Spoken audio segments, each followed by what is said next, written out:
Hello there everybody, how's it going and how have you been? Welcome back to SpaceChem. In the last and somewhat short episode, we went ahead and finished the 3 research assignments on our new planet Sicutar, which basically taught us how to use the new fusion laser tool. And now we're going to put that knowledge into use by doing the first production level. I did take a little bit of a look at this. There was a new story page, but that's in the prior episode if you are curious. I have not done anything just because I was starting to get close to the time limit and I didn't want to risk this level acting up and slowing me down. So, because this is a production level, I'm going to time-lapse my process, or me building the solution, just because that can take a little bit of time. But I have been thinking about it a bit, and I do know what I want to do. So, basically we gotta use the fusion laser to turn krypton, which is element 36, into yttrium, zirconium, and niobium using the water. And those elements are 39, 40, and 41. So, one way to do this is to fuse 3 hydrogen to the krypton to make yttrium, 4 to make the zirconium, and 5 to make the niobium. But if you know your multiplication tables, there's actually another way to get to 40. 8 times 5, and oxygen just so happens to be atomic number 8. So if I fuse 5 oxygen together, I will still get zirconium. So, if I just wanted to use the straight hydrogen to make everything, I'd just be throwing the oxygen away, but this way I can actually put it to some use. And I don't think I even need to use a sensor reactor either if I'm clever with my logic when I'm working with the krypton. So, with that slightly convoluted explanation out of the way, I'm going to go ahead and time-lapse, and I will see you guys again once I have put all the reactors together and coded them up.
Okay guys, I'm back, and I'm pretty sure I've already got these 2 reactors all wired up. So, let's go ahead and watch them work. Wrong button. Again. So, in our first reactor, blue basically pulls away the hydrogen, brings the remaining oxygen from the water up, tries to fuse it if there's already something there to fuse it into. This drop command is just to kind of prime the whole system and get it ready to work. And with this setup of 5 red sinks to his 1 blue, it will basically act as a counter. So it's exactly as you'd expect. Once blue has fused together 5 oxygen atoms into the resulting zirconium, red will go ahead and pick it up, send it off to the freighter, and simultaneously clear the way for blue to start the whole process over again. Now, down here, which is already halfway done, or halfway through a loop, I guess, a lot of symbols for not a whole lot of work, admittedly. Basically what either Waldo will do in this reactor is call in a krypton and put it into position, and then just repeatedly call in a hydrogen and fuse it into the krypton atom however many times it takes to turn the krypton into either yttrium for red or niobium for blue. And this does take a while just because this reactor is a little bit slow to produce the hydrogen atoms, just seeing as blue has a little bit of extra work to move the oxygen around. But otherwise, they're working.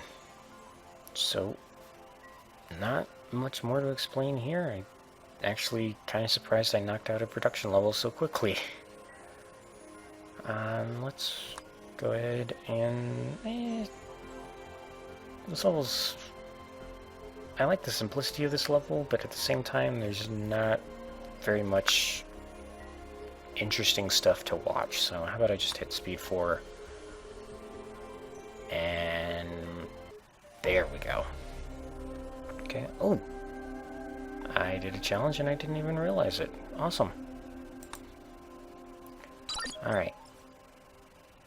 Well, that level just sounds absolutely lovely, but seeing as it's the boss, we are once again going to ignore it. I'm definitely going to do this bonus level in this episode. Depending on how quickly I knock it out, we may also do the boss. Okay, so water to make phosphoric acid. What's phosphorus? 15. Ah, really? It's one short of being 2 oxygen atoms.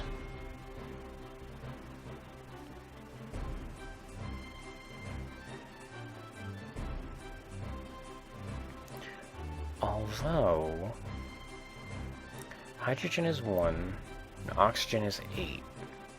So if I fuse an entire water molecule together, I get whatever atomic number 10 is. What actually is it? Neon. Okay. Now, that's important because this part of the phosphoric acid is basically a water minus 1 hydrogen. Same for this part, and this lone oxygen is a water less 2 hydrogen. That's 5 total hydrogen I have to pull away from water molecules, which happens to be enough to push neon into becoming phosphorus. So that's going to be a very interesting process I'm going to have to run.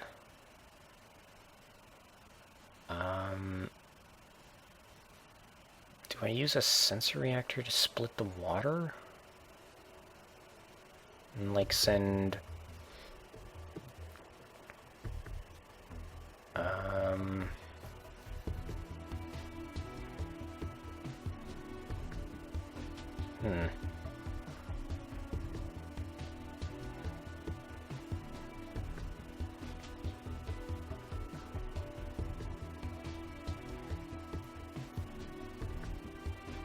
Okay, well, whatever I decide to do, I'm going to go into a time-lapse here to figure it out. Once again, see you guys on the other side. There might be a whole bunch of reactors, there might be just a couple. I honestly don't know how exactly I'm going to go about this level, but I'll figure it out.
Okay, wow, I am back, and that took me a lot longer than I thought it would.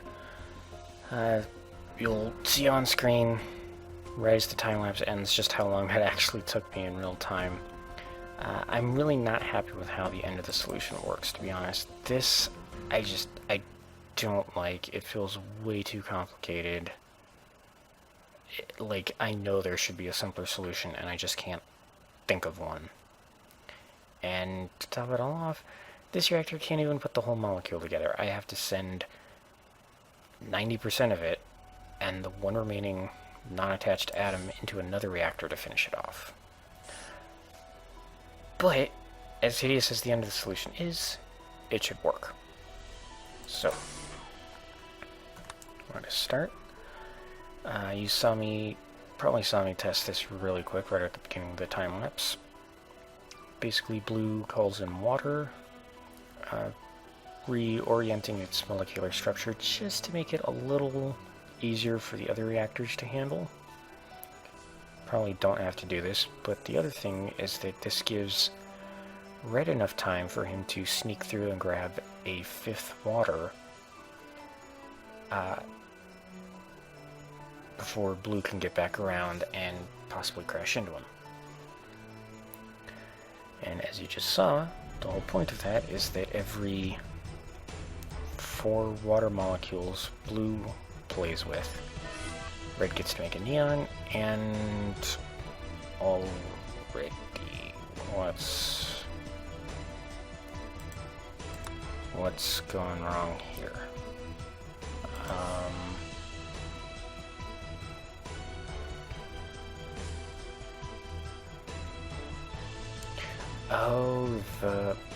Okay, well, basically what this reactor does is it's kind of similar to this one in that blue basically gets to run 3 times for every 1 time red does. And blue pulls away 1 hydrogen at a time, sending the remaining hydroxyl radicals off to get ready to be put together, or attached to the phosphorus. Red plucks off both hydrogen atoms, but unfortunately with this 2-bonder setup, one of the hydrogens tries to pop up underneath the neon that is being fused into the phosphorus, so... Oh, actually, I can just use one of these spare bonders. And... yeah, I'm gonna have to move this whole thing just a bit. There we go. Now it should work alright. Getting at speed 2 just because I imagine this is going to take a little while. Yeah, so we saw the first reactor, and here you see blue slowly stripping away extra hydrogens. And red manages to just make it in time. Now up here, actually that works pretty darn fast. So, you know, let's wait. Yeah, see, red called in a neon. I have horrible timing with this reactor, apparently. But basically, red calls in a neon, and then blue one by one calls in 5 hydrogens and fuses them into the neon to make the phosphorus. Now, in this mess of a reactor, blue starts by aligning 2 hydroxyl radicals to be the left and right sides of the soon-to-be phosphoric acid. And then red will put the phosphorus atom in place, come around and get the 3rd radical, move the whole assortment up, then hurry back around to grab the spare oxygen. And then this reactor just takes care of the final step. Red moves the nearly foreign molecule in place, blue runs the oxygen into place, attaches it, and then tells red to go ahead and deliver it. So, there you go. Again, not particularly happy with the ending, although it's actually running surprisingly quick. It actually seems to be keeping pretty good pace with the first reactor, which I'm actually very happy about, because Well, I'm not worried about our second fusion reactor causing a backup of hydrogen. What I am worried about is too many hydroxyl radicals and oxygen atoms getting in this pipe and plugging it up, but it's actually keeping, yeah, it's keeping very good pace. Wow. Okay. So with that, and because I honestly have no idea how long this episode's going to be because of that first little time lapse and the second really big time lapse, I'm probably going to go ahead and end it off right now. We completed our second bonus level. How in the world do you do that in one reactor? I don't even know. I do not even know. But, anyway, with those two production levels out of the way, all that stands between us and the next planet is the boss. Which, if the prior level planet was any indication, this one's probably going to be just as obnoxious as the pyramid. But we'll have to wait and see next time. So, thank you guys so much for watching. I hope you all had a great time, and I hope you all had a great day. I will see you all in the next episode. Farewell for now.